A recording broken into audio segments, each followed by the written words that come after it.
We have had an enormous amount of generosity from the community. We've received all kinds of goods, and we are in great shape with everything except for new winter clothing and new shoes in smaller sizes.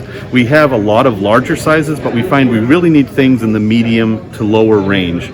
That's where the need really is. And if you have some new or very gently used clothing of that type, please consider going to a local Salvation Army. They have 4 specific sites set up accepting donations for the Afghan resettlement effort, and that would get the things there as soon as possible. We had a basic understanding that there are cultural differences between the clothing they wear and the clothing that's more common in the US, and we are learning as we go. There are things that aren't necessarily obvious. For example, they prefer not to have images of animals on children's clothing. We sort that here. And the clothing we get that isn't appropriate, we save that and we either give it to Salvation Army or a similar organization where it will get to someone in need. And then we focus on the things. If you have something that you'd like to donate, I urge you to consider donating the most modest, plain things you have.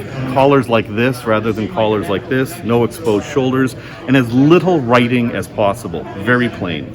This is hugely important. Again, these folks are our guests. They have done this country a service. They've been brought here, and it's now our time to give back to them, make sure they have what they need, and help them become part of the American society. And this is the very first step in what will be a long process.